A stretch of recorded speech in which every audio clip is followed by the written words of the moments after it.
Alain Delon a écrit de grandes histoires d'amour, passionnées mais souvent douloureuses. Avec Nathalie, la seule qu'il a épousée, il a accueilli son premier fils, Anthony.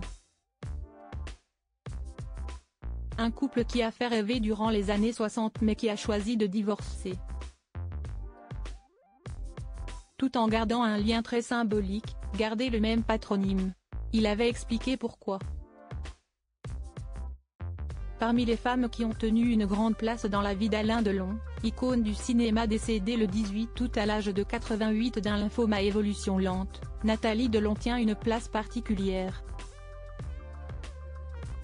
En plus d'être la mère de son premier enfant, Anthony, elle est la seule que le samouraï a décidé d'épouser.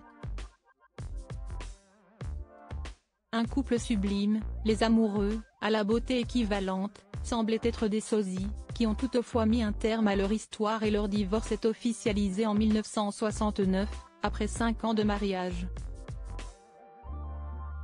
Pourquoi la comédienne, qui nous a quittés en 2021 à 79 ans, a-t-elle toutefois gardé le patronyme de son ex-époux?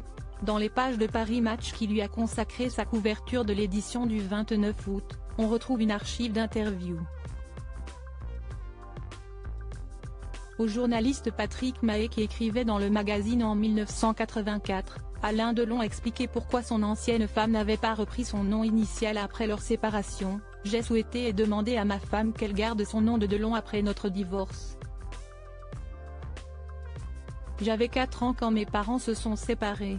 J'ai trop souffert d'avoir un père qui s'appelait Delon et une mère, Madame Autrement. » L'enfance douloureuse d'Alain Delon. Alain Delon n'a jamais caché les failles qui résultaient de son enfance difficile. Originaire de Sceaux, l'acteur est né du couple formé par Fabien Delon, 1904-1977, directeur du cinéma de Bourg-la-Reine et d'Edith Arnold, 1911-1995, employé dans une pharmacie. Ils ont divorcé au début de la Seconde Guerre mondiale et dans Paris Match, il confiait alors « J'ai compris tout ce qu'était la rupture, l'abandon et la solitude. Comment comprendre que vos parents se débarrassent de vous quand vous n'avez que 4 ans? Je n'ai jamais vu mes parents ensemble. Mon père d'un côté, ma mère de l'autre. Chacun sur une rive et moi sur une île entre les deux. Je n'étais pas leur priorité, reconnaît-il. J'avais 4 ans et ils m'ont viré. » Une séparation qui résulte au placement du petit Alain dans une famille d'accueil dont le père est gardien de prison à Fresnes, puis un passage au pensionnat catholique de Saint-Nicolas-d'Igny et d'autres établissements scolaires dont il ne cesse de se faire renvoyer. Il retrouve sa mère lorsqu'elle épouse en seconde noces Paul Boulogne, un commerçant boucher-charcutier mais préfère suivre la voie militaire et s'enrôle pour l'Indochine.